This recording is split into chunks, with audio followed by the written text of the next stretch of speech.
U.S. Navy history arriving. Welcome to U.S. Navy History Podcast. I am Dale. Let's get underway. Today, we are covering the North Channel Naval Duel and the Battle of Flamborough Head.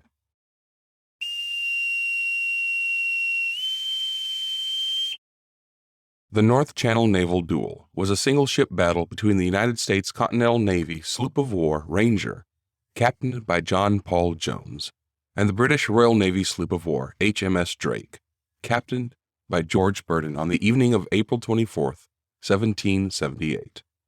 It was fought in the North Channel, and it was the first American defeat of a Royal Navy ship within British home waters, and it was also very nearly the only American victory over the Royal Navy in the Revolution, achieved without any overwhelming superiority of force. The battle was one of a series of battles by Jones that brought the American War of Independence to British waters.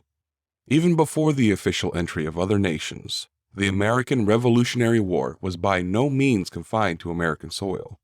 Naval operations by both the Continental Navy and the privateers ranged right across the Atlantic. In 1777, American captains such as Lambert, Wicks, Gustavus Cunningham, and William Day had been making raids into British waters and capturing merchant ships, which they took to French ports. Encouraged by such successes, and even more by the American victory at the Battle of Saratoga, France signed 2 treaties with America in February 1778, but didn't declare war on Britain. The risk of a French attack forced the Royal Navy to concentrate its forces in the English Channel, leaving other areas vulnerable. Wicks and Day had shown that, despite the narrowness of St. George's Channel and the North Channel, it was possible for single ships or very small squadrons to get into the Irish Sea and create havoc among the many vessels that traded between Great Britain and Ireland. John Paul Jones, on his first return to British waters as an enemy, had a more ambitious plan. He wanted to teach the British people that their government's policies in America, such as the burning of ports, could be done against them. With a single small Continental Navy sloop of war, the Ranger, Jones sailed from Brest on April 10, 1778, and headed for the coasts of the Solway Firth after an unsuccessful attempt to raid the port of Whitehaven in Cumberland on the night of April 17th. He harassed shipping in the North Channel. On the night of April 20th, Ranger entered Belfast Lough in Northern Ireland with the intention of seizing a Royal Navy ship moored off Carrickfergus, HMS Drake. He was not successful and returned to Whitehaven and achieved the first key target of his mission, landing a large party at the harbor in the night of April 22nd and setting light to a merchant ship. This raid was followed hours later by another at the Scottish seashore mansion of the Earl of Selkirk near Kirkcudbright. Even as the news of these deeds was racing to alert Britain's defenses, Ranger was on the way back to Carrickfergus. John Paul Jones's crew had been recruited by an advertisement promising them the opportunity to make their fortunes, which could definitely be achieved by privateering operations against British merchant ships. But because Ranger was a Navy vessel and not a privateer ship, more British ships had been sunk on the mission than captured. It also avoided diverting too many crew members to the task of sailing merchant ships to France. To an extent, Jones had failed as a Navy commander. The crew blamed him for what appeared to be a strategic error that allowed a British customs vessel to escape after being fired on by Ranger. Now he was intent on capturing a Royal Navy ship from its moorings to prove otherwise. But it carried no cargo that could be sold for a handsome profit, just trained fighting sailors and guns. The account of events on the morning of April 24th that Jones published in his autobiography a few years later may not be greatly exaggerated. Quote, "I ran a great risk of being killed or thrown into the sea. Unfortunately for the crew, the state of the wind and tide at that time prevented them from leaving, and telescopes trained on the HMS Drake revealed that they might not have to visit Carrickfergus after all, as the Royal Navy sailors were preparing to leave port. It turns out HMS Drake had been preparing for battle since the previous visit by Ranger, taking on volunteers from the Carrickfergus area. to boost the crew from 100 to about 160, although many of these were landsmen, who were only good for close-quarters combat. It was ironic that only on the evening of April 23rd did the acting gunner report that there was not enough cartridge paper to make up ammunition for all of these extra fighting men.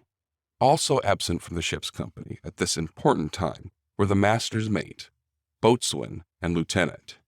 However, such problems would not be allowed to stop a Royal Navy vessel from doing its duty. HMS Drake got underway around 0800, but with the wind and tide still wrong, did not get very far. After an hour or so, a boat was sent to get a closer look at the intruder, and the result of this may have been a turning point in history.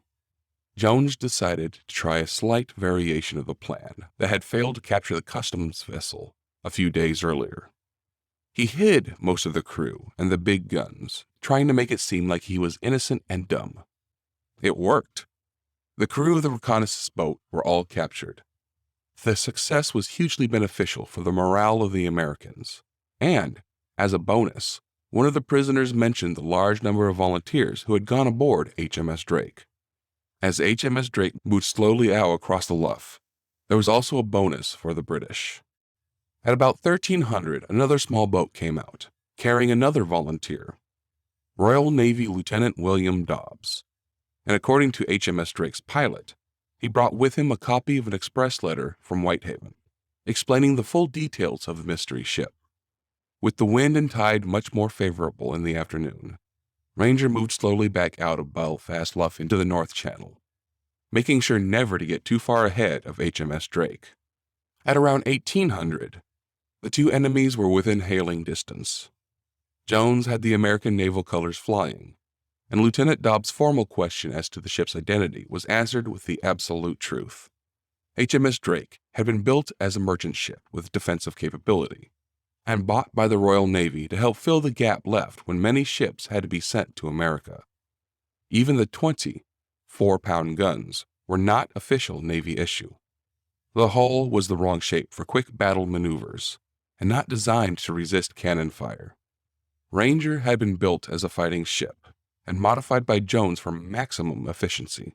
For example, although there were ports for 20 guns, he found it safest to install only 18 6-pound guns. This made a total broadside weight of 54 pounds, slightly more than HMS Drake's 40 pounds. But those dozens of Irish volunteers meant that if the HMS Drake could grapple and board the Ranger, the Americans would be in trouble. The formalities completed, Ranger turned sharply and fired a broadside at HMS Drake. The British were unable to reply immediately, and when they did, they found they had a serious problem. With full charges of powder, the 4-pounders were not stable and tended to tip forward. This meant that they could skid almost anywhere as they were fired, presenting grave danger to the gun crews. In Navy records, HMS Drake's armament had been listed as only 16 guns, suggesting that the rearmost guns had been left aboard just for show. The original gunner may well have known of these problems, and perhaps the gunner's mate too, but neither was aboard HMS Drake anymore. After a few more broadsides, further problems emerged. Shrapnel from Ranger's third broadside hit Lieutenant Dobbs in the head, putting him out of action. Conditions on HMS Drake's gun deck were so unpredictable that the boys who brought charges of gunpowder up from the great guns in fire-resistant boxes eventually became too scared to do their duty. Twice, the ship's master had to go below to urge the acting gunner to be more efficient in supplying the powder, because opportunities for broadsides were being missed. Another problem was that the slow matches that were used to fire the guns kept falling into their fire safety tubes and going out. The 4-pound guns could not penetrate Ranger's toughened hull, so HMS Drake tried copying what the Americans had been doing from the start. They aimed at the masts, sails, and rigging in order to slow them down. The ships were very close together, but never close enough for grappling, most likely because Captain Jones knew of the extra men hidden below decks on HMS Drake. In addition, as the great guns, both sides were firing small arms at each other. The HMS Drake was unable to match them in this as well. Little or no extra cartridge paper had been found since the previous night's discovery, and the musketeers ran out of cartridges. That meant they had to load their guns the slow way, pouring in the powder, then putting in the shot. Musket balls were passed around in the armorer's hat, and 2 powder horns were shared between all the men on duty. With the other side much better organized, such limitations meant the difference between life and death. HMS Drake killed only one of Jones's crew, Lieutenant Samuel Wallingford, by musket fire. 2 others who were firing from positions at the masts died in a broadside. 4 of HMS Drake's crew were killed, as well as Captain Burdon. He was struck in the head by a musket ball. With both the captain and lieutenant out of action, command of the HMS Drake passed to the master, John Walsh. By this time, Drake's sails and rigging had been reduced to tatters by Ranger's broadsides, and the masts and yardarms were seriously damaged. The sloop was more or less dead in the water, not even able to turn to aim a broadside. Unable to load fast enough, the small arms fighters had to retreat to cover, so only about a dozen people were left on HMS Drake's main deck. After the captain died, the 2 remaining petty officers on deck went to the master and recommended that they should strike their colors and surrender. He agreed. The colors had already been shot away, so Mr. Walsh had to shout and wave his hat. According to John Paul Jones's records, the duel lasted 1 hour and 5 minutes. 35 men were sent from Ranger to HMS Drake to take charge and assess the damage. Then the next 3 days were spent making repairs, all while moving slowly northwestward between Ireland and Scotland. A cargo brig that had come too close was captured and used as extra accommodation. On the other hand, 9 Irish fishermen and sailors who had been captured on the first Carrickfergus expedition were allowed to take a boat and go home, with a present of sails from HMS Drake and some money from Jones. When they returned, they also reported the concern Jones was showing for Lieutenant Dobbs, who remained seriously ill. The Royal Navy sent out some real warships in pursuit of them, but despite HMS Drake's lameness, they never caught a glimpse of the slowly escaping Americans. The only real trouble Jones had was with his lieutenant, Thomas Simpson, who was given command of HMS Drake, and at one point on the voyage sailed out of sight. The news reached France much faster than Jones did, and the Americans were welcomed as heroes. As for the British, they had learned their lesson. The Royal Navy could not defend British shipping against American raiders. It could not defend British coasts against American raiders. It could not defend its own fighting vessels from American raiders. Militia regiments were hastily redeployed to coastal areas. Seaports equipped themselves with artillery to defend themselves against further raids. The gentry banded together in volunteer battalions as a last line of defense. And from then on, the press paid very close attention to every move John Paul Jones made, who was struggling to fix the rumors of his murders and piracy with the evidence of his heroic and far from bloodthirsty behavior on the Ranger mission. John Paul Jones had gone from being an obscure Scottish-American to an international star, and the Navy duel in the North Channel was the climax to a remarkable mission that demonstrated that the world's most powerful nation was as vulnerable to attack as any other.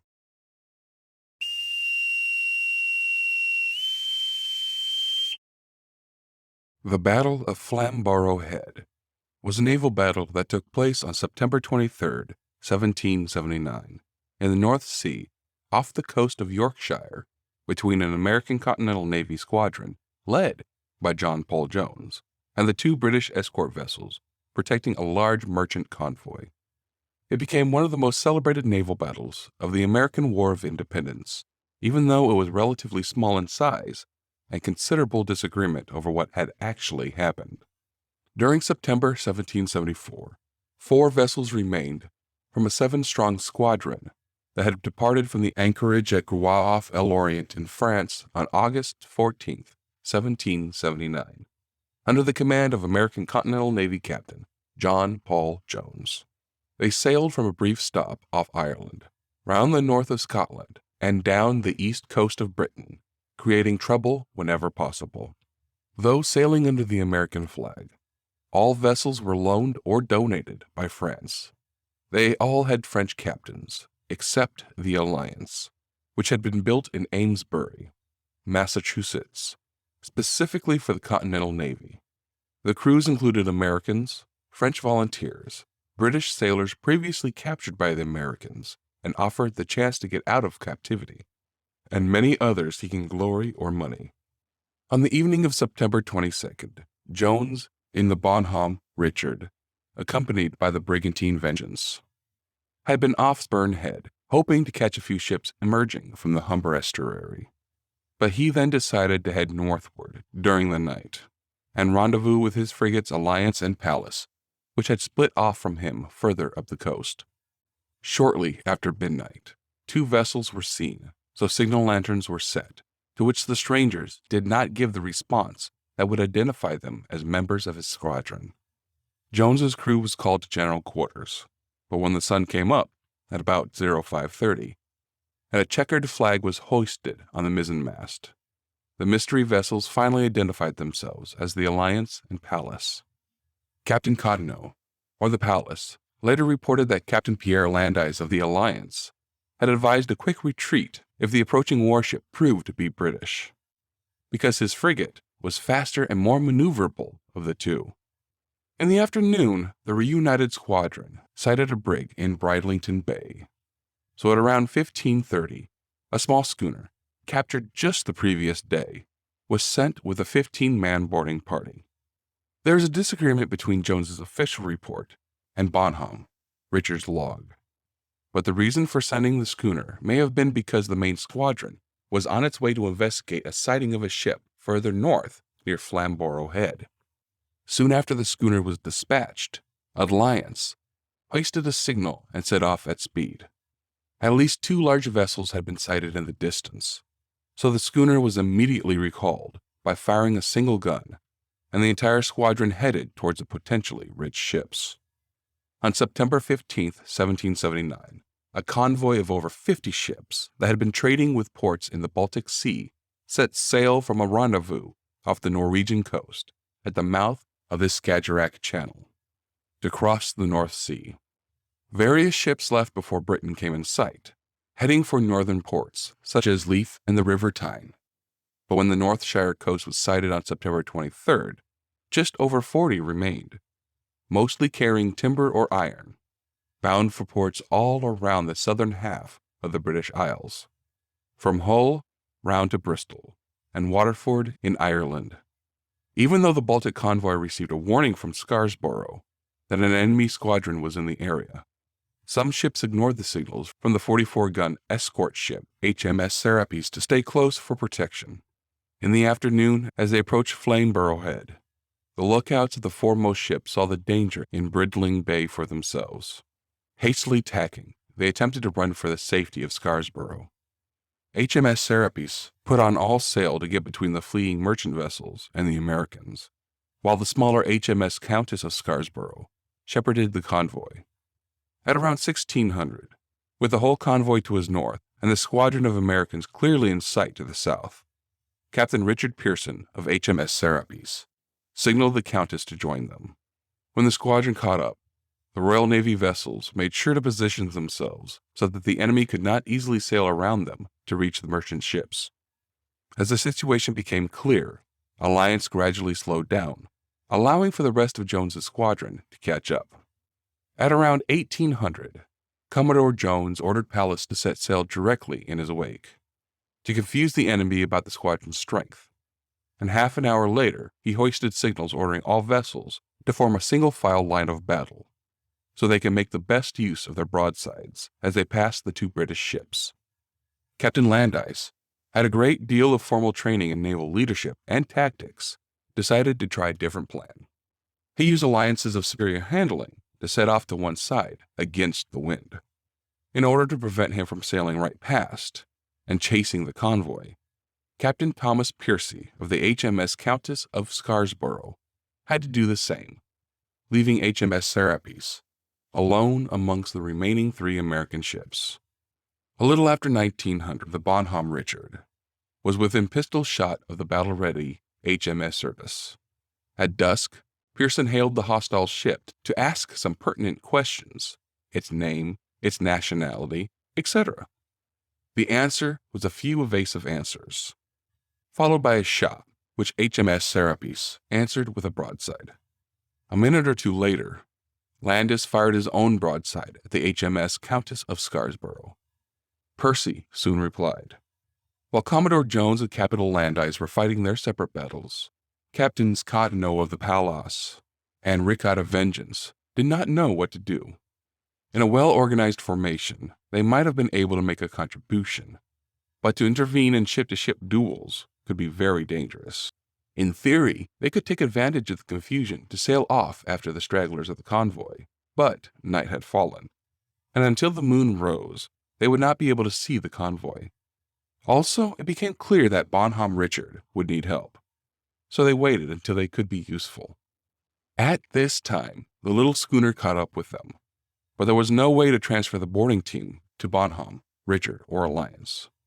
Commodore Jones decided that if he could not use the 18-pounders, he could not win a gunfight, and quickly adopted a policy of trying to grapple and board his opponent.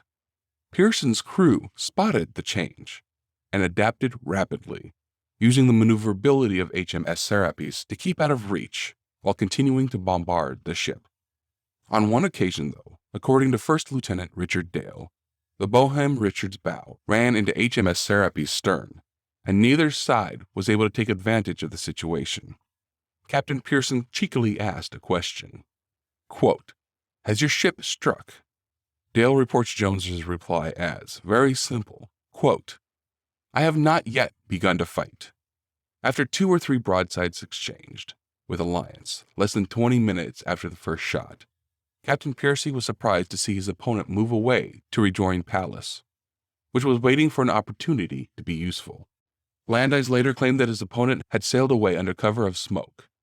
Piercy, his ship relatively unharmed and out of range of any of the 4 Americans, headed straight for the main battle to see if he could help HMS Serapis. But Jones's close-quarters policy meant that shots fired by the Countess at the Richard might hit HMS Serapis, or massive 18-pound shots from HMS Serapis could accidentally hit the Countess.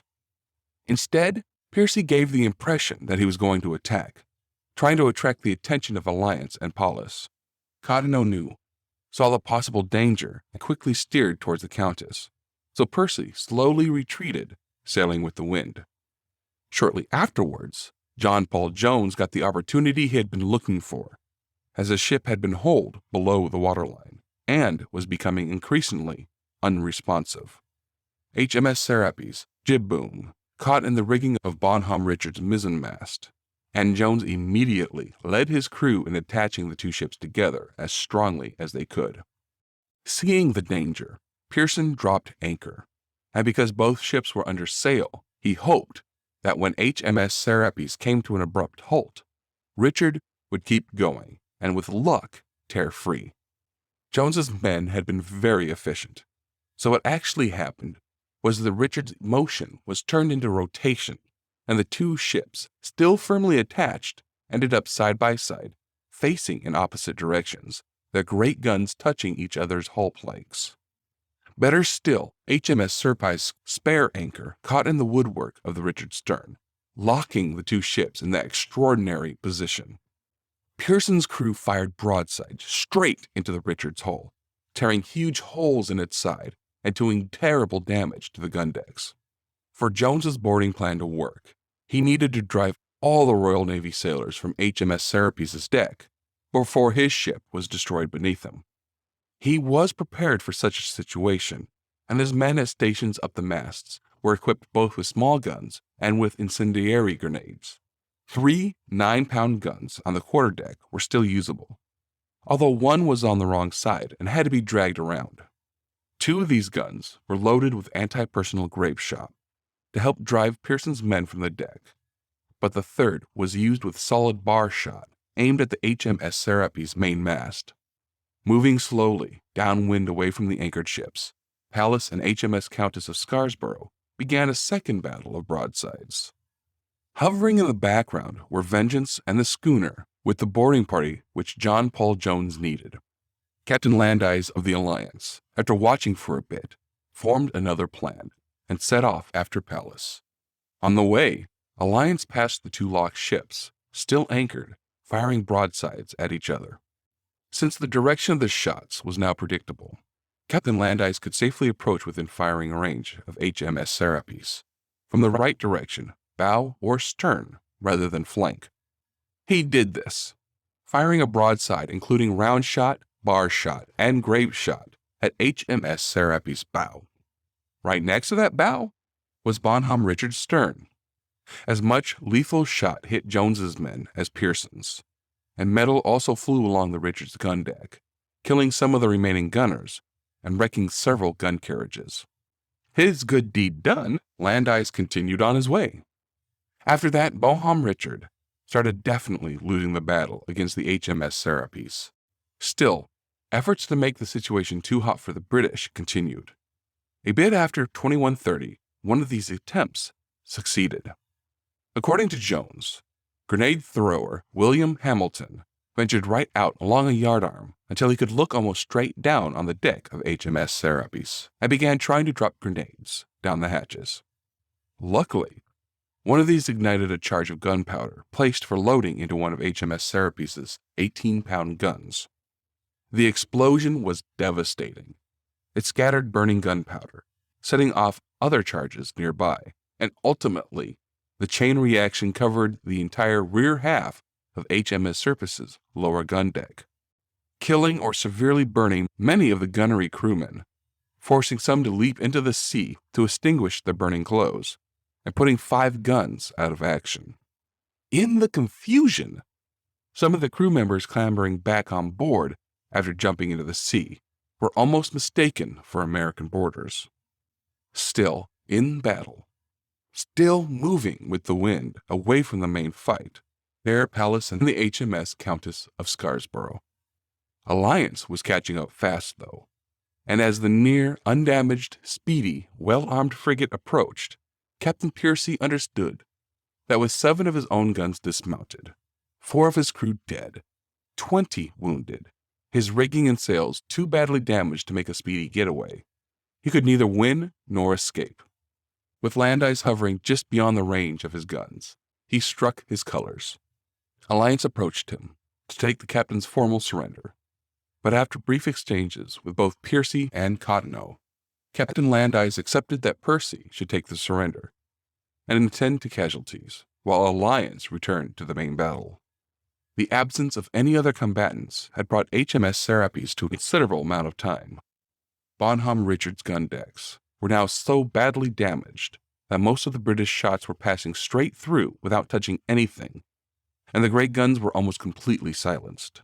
There were almost as many fires to be extinguished as there were aboard HMS Serapis, and the hold was filling with water because one of the pumps was in ruins. Commodore Jones was exhausted and slumped on the chicken coop for a brief rest. Somehow, a rumor went around that he was dead or dying, and his gunner and carpenter, both wounded, quickly consulted with the master-at-arms. They decided, a little before 2200, to surrender by striking the ship's colors, but the flag had already been shot away, so their only option was to shout.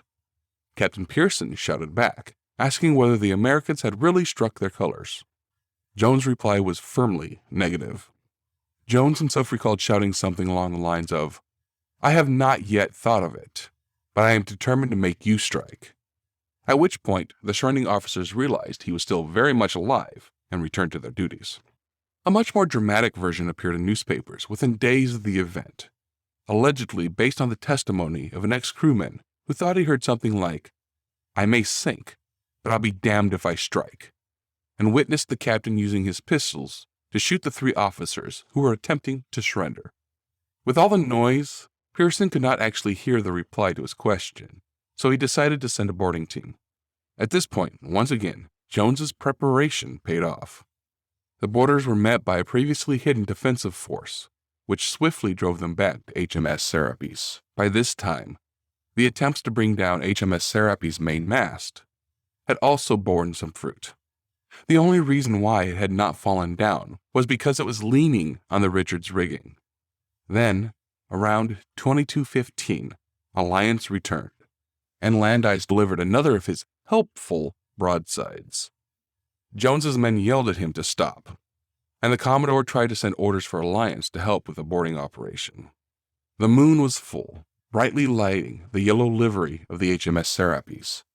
The Richard was clearly showing acknowledging lantern signals, but Landais stuck to his plan, sailing around the safe sides of the locked ships to fire broadsides aimed, in his theory, at both bow and stern of HMS Serapis.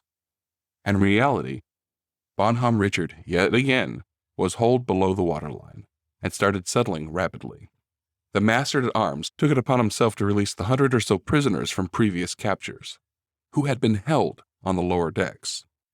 As they had not been put in manacles, they were completely free, and could have helped HMS Serapis' crew to overrun the American ship. Jones reacted quickly to this new crisis, successfully urging the prisoners to put all their efforts into working the 3 remaining pumps to save their own lives. Captain Pearson of HMS Serapis had only limited knowledge of the increasing chaos aboard the Richard. He, too, was losing many men from Alliance's attacks, and he could not move his ship, so Alliance, still effectively undamaged, could keep firing at will. Following the second of Alliance's new round of broadsides, like Percy, he decided that he could achieve nothing more by continuing to fight. At around 22:30, he called for quarter and struck his colors in person. The Americans finally got the chance to board the HMS Serapis, but this did not go quite as well as it should. 3 shots were fired by British sailors who had not got the message, and midshipman John Maryrant, following First Lieutenant Dale aboard, got a pike stuck through his leg. Pearson's first lieutenant was among those slow to believe that his captain had surrendered, and Dale made sure that he stayed with Pearson rather than leaving him alone. As Captain Pearson was boarding Bonhomme Richard to hand over his ceremonial sword, the main mast of HMS Serapis finally fell overboard, dragging the damaged mizzen-top mast with it. When Bonhomme Richard got underway, Dale attempted to follow in HMS Serapis and learned 2 important facts quickly. First, HMS Serapis would not move, and second, he had a very large splinter in his leg, which caused him to keep falling over. The first problem was fixed by cutting the anchor cable. The second, by returning Dale to the Richard for treatment. Boats from both HMS Serapis and Alliance were used to begin the evacuation of Richard's crew. 1 or 2 of these boats went missing during the night, as ex-captive British crewmen took the opportunity to go home.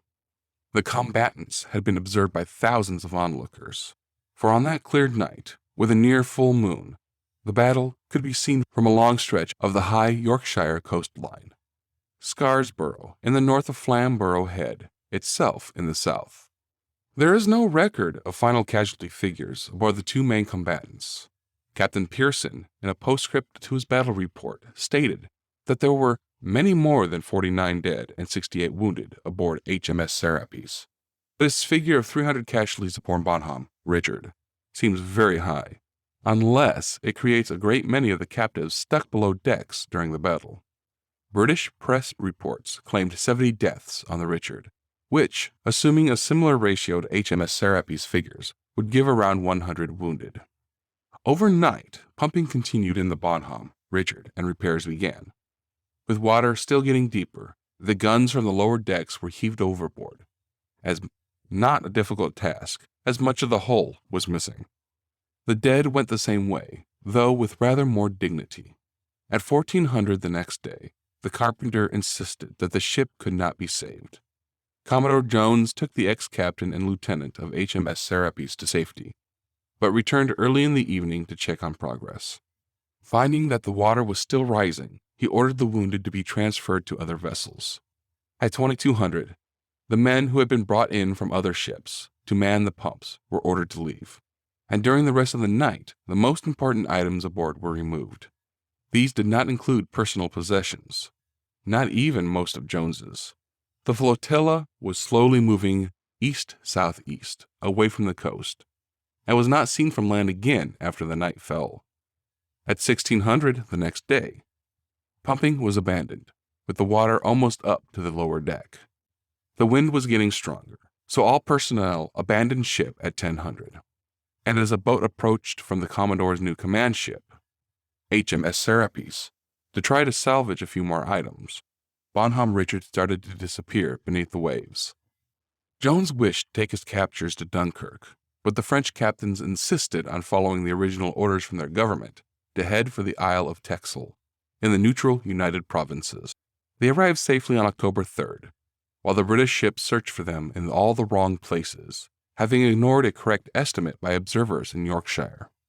Jones immediately wrote a report to his own government, one notable feature of which was the conduct of Captain Landais. Furious though he was, he wrote, quote, "I forbear to take any steps with him until I have achieved the approbation of your Excellency." Captain Cottenoe called Landais a coward to his face.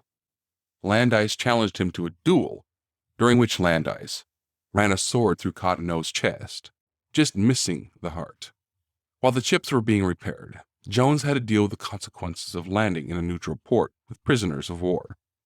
He turned on the charm for diplomatic negotiations at The Hague and networking in Amsterdam, where he was the toast of society known as the Terror of the English.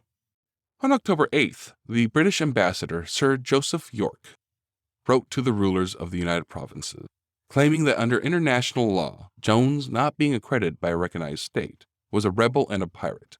Therefore, the two captured ships should be detained for handing back to their rightful owners. Yorke also asked that the wounded from the two ships should be taken ashore and treated at British government expense. That request was agreed to immediately, but it was over 2 weeks later, during which repair work proceeded, when the Dutch replied that their neutrality meant that they could not judge the legality of actions between foreigners on the open sea, but that would also apply to any attempt made by the British to retake their ships once they left port.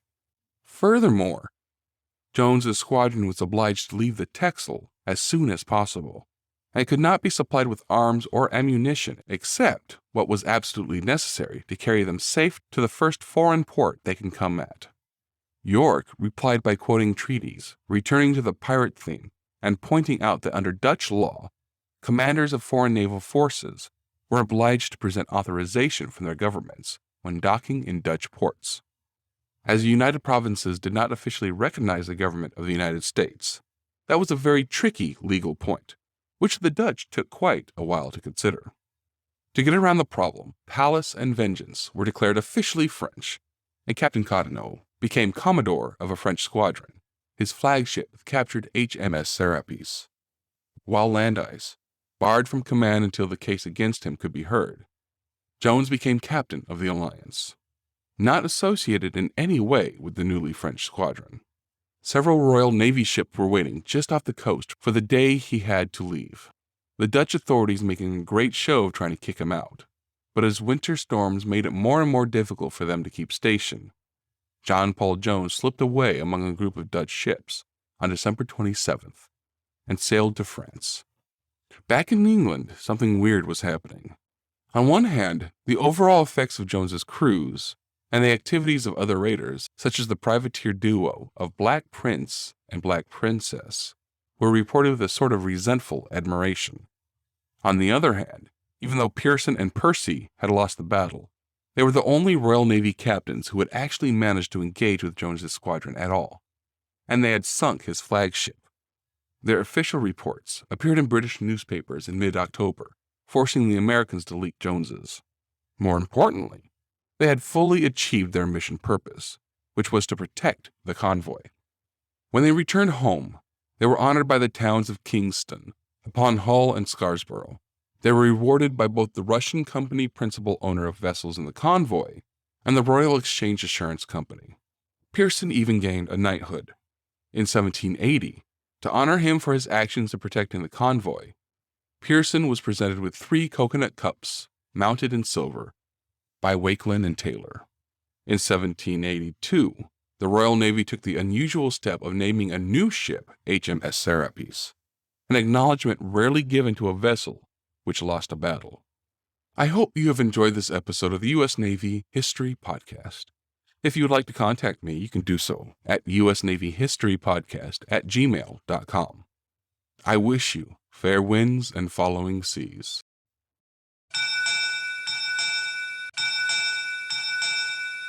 U.S. Naval History Podcast, departing.